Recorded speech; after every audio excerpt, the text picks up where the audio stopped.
Pues cuando quieras. Eu, Alexandre Medeiros de Figueiredo, autorizo o uso da minha imagem para o Seminário de Inovação e para a página da LAES.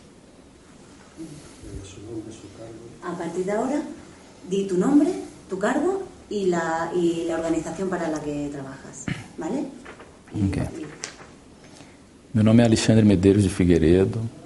Eu trabalho no Departamento de Gestão da Educação na Saúde do Ministério da Saúde do Brasil. Pues empezamos con la primera pregunta. Alexandre, cuando hables, mírala a ella, ¿de acuerdo? Lo que vamos a hacer es lo siguiente. Yo te la voy a leer en español y cuando yo termine de leerla, espera 2-3 segundos para que mi voz no salga, porque saldrá con un subtítulo, ¿vale? Ante los nuevos retos de los sistemas sanitarios en las sociedades actuales, las nuevas competencias que aparecen como necesarias para ser afrontados por los profesionales deberían ser.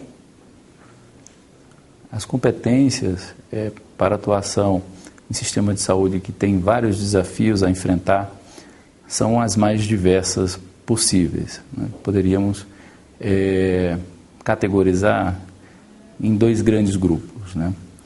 Um grupo de uma dimensão ético-política, né? E atuar em um sistema de saúde, ou em sistema de saúde que se constitui em rede e que tem pressupostos, princípios, né, como universalização do acesso, integralidade do cuidado, equidade, demandam uma série de competências, como, primeiro, trabalhar com outros profissionais no próprio serviço. Então, atuar de forma multiprofissional. E, além disso, trabalhar em rede, trabalhar construindo redes entre serviços de saúde. Esses são competências necessárias nesse novo desenho dos nossos sistemas de saúde. Além disso, um compromisso com a qualidade da assistência e um compromisso ético-político também com o outro, na compreensão de que o outro é alguém que está ali para ser cuidado e que, nesse sentido, precisa de ter um profissional ao seu lado comprometido com esse tipo de cuidado. Além disso, né, tem outras competências que aí seriam mais do ponto de vista mais no campo técnico-científico, que, primeiro, lidar com uma quantidade muito grande de informações e fazer uma gestão do conhecimento. Inclusive, fazer essa gestão do conhecimento e poder ajudar as pessoas a tomarem as suas decisões com autonomia. A outra questão é, a partir dessa gestão de conhecimento, tentar aplicar esses conhecimentos à sua prática diária. Atuar centrado na pessoa, no contexto onde elas vivem e utilizando, pensando o sistema de saúde como um todo. Então, usar todo esse conhecimento técnico-científico para ajudar pessoas, pensando nesse contexto e pensando que estar dentro de um sistema de saúde tem uma outra dimensão que não é apenas a aplicação do conhecimento técnico-científico que vai ser necessário. Então, saber usar esse conhecimento técnico-científico no seu cotidiano do trabalho. En tu experiencia, ¿qué competencias necesitamos para actuar de una forma innovadora en nuestro espacio de trabajo, en nuestros servicios sanitarios? As competências para nós atuarmos de forma inovadora, elas são muito semelhantes a essas outras competências que já falamos antes. Primeiro, para inovar é preciso compreender o que está acontecendo em sua volta, né? E, além disso, a inovação que nós queremos não é uma inovação apenas por inovar, é uma inovação comprometida com o outro. Então, é a competência de atuar junto com o outro, pensar tanto na equipe de trabalho como na pessoa que busca o cuidado, são competências essenciais para essa inovação.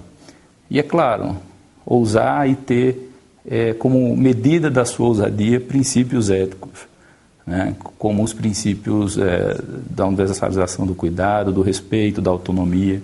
Então, competências para inovar são essas, não apenas inovar na nossa compreensão, mas inovar em busca, né, de responder às necessidades sociais e baseado em princípios éticos. ¿Necesitamos innovar en nuestra forma de aprender? ¿De qué forma? ¿Cómo? Precisamos inovar nas nossas formas de aprender, e não só de aprender, mas de ensinar, né? Então, trabalhar com redes colaborativas, compreender o papel de cada um de nós, tanto os usuários, né, como os pacientes, as pessoas, os gestores e os trabalhadores, conseguir compreender, né, o que cada um desses atores, como que cada um desses atores atuam no seu dia a dia, né, e a partir dessa compreensão, buscar e acreditar que o outro tem sim algo que pode nos ensinar. Então, a primeira mudança a primeira inovação em relação às novas formas de aprender passam por considerar o outro e a si mesmo como um elemento importante nesse processo de aprendizado. Então, acreditar no outro e acreditar que cada espaço do cotidiano é sim um espaço de aprendizagem. Então, essa é a principal inovação em relação às novas formas de ensinar, de aprender, enfim, usar toda a tecnologia que nós temos para que a gente tenha, na verdade, mais colaboração entre as pessoas, né, e que a gente possa fazer com que o saber flua e consiga construir uma sociedade melhor. ¿Necesitan innovar las organizaciones que se dedican a la formación en general y de los profesionales sanitarios en particular para formar personas innovadoras? ¿Cómo? As instituições, elas precisam sim inovar. Elas precisam, na verdade, se reinventar a cada dia, já que a gente parte do pressuposto de que cada novo dia é um outro dia de aprendizado e o conhecimento que antes se via não serve mais hoje, né? E não necessariamente apenas só na relação temporal, tá? Não é só porque o conhecimento de ontem ele foi feito ontem. Na verdade, além da temporalidade, o espaço, o lugar. Então, pode ser que o conhecimento que eu vá utilizar hoje seja um conhecimento muito mais anterior aos novos. Mas entender isso, saber utilizar o melhor conhecimento, depende muito dessa capacidade de cada um dos atores, entender o momento que está vivendo para poder definir que tipo de conhecimento ou quais são os passos que nós vamos dar para frente. As instituições também são assim. As instituições não são diferentes de nós, elas precisam se adaptar, elas precisam estar se reinventando a cada dia, né, para estar acompanhando essas constantes mudanças. Uma das competências mais importantes que as instituições têm que ter é a capacidade de reconhecer, né, que podem estar equivocadas e que precisam sim estar sempre abertas ao diálogo, sempre apostos e dedicadas a escutar e construir o novo. Então, talvez essa seja a principal inovação, especialmente para as instituições, né? As instituições têm uma tendência a se cristalizar, né? Tem uma tendência a consolidar as suas ações, e isso é bom, né, em certa medida, mas é bom sempre ter essa capacidade de aprender. Então, isso serve para nossas instituições, os nossos serviços de saúde, e serve também para as nossas instituições formadoras.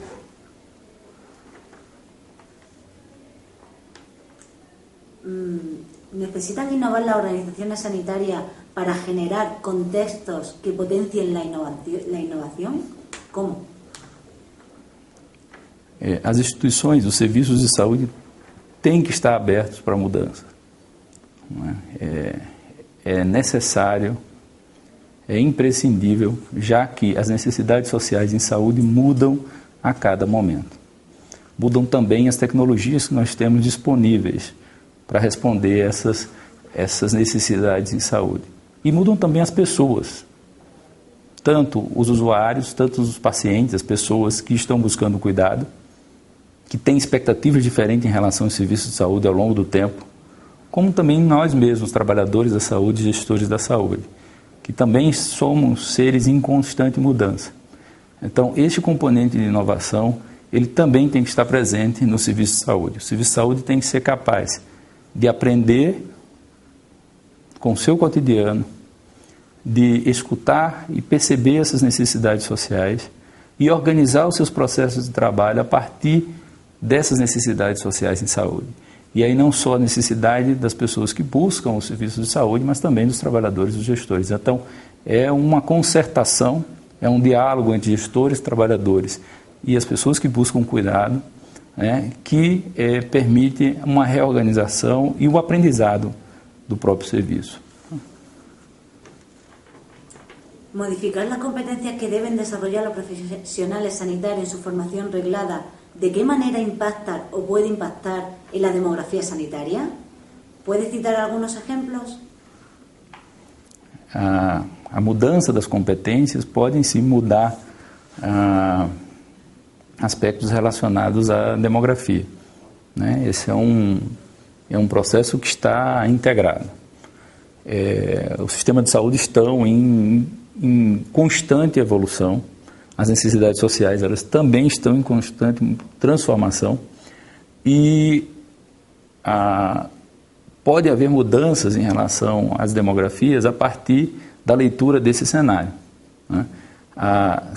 Sendo necessário outra competência, por exemplo, entendendo competência como algo amplo e com todas aquelas dimensões ético-políticas que nós colocamos, por exemplo, você pode ter uma determinada ação que é feita por um farmacêutico, por um enfermeiro, passar a ser feita por um assistente social, por exemplo.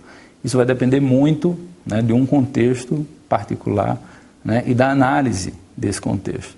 Então, a gente pode ter sim mudanças na formação, pode ter mudanças não só na formação, mas no processo de educação permanente e na organização das equipes a partir de mudanças nas competências.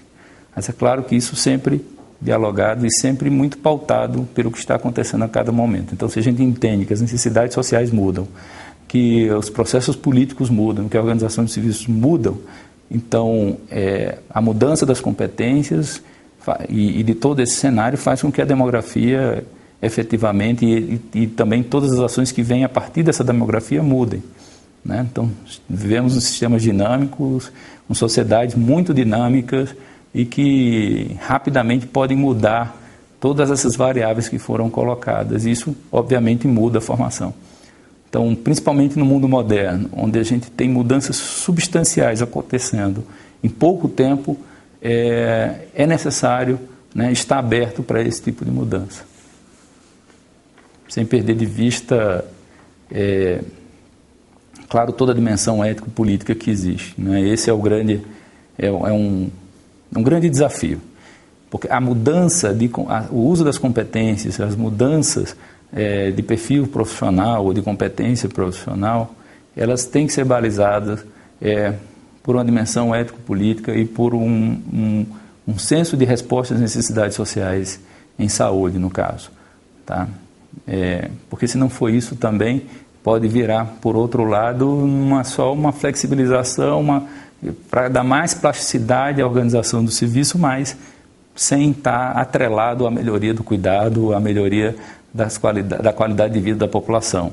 E não só de segmentos, né? Também a gente tem que pensar em que a qualidade de vida e a melhoria do serviço de saúde tem que ser para toda a sociedade e tem que ser pautado também pelo princípio da equidade.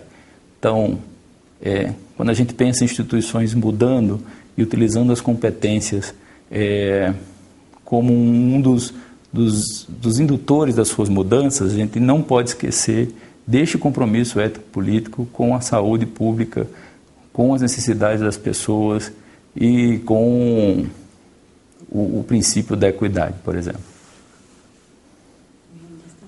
La siguiente es la de walking, que hemos dicho que... Walking.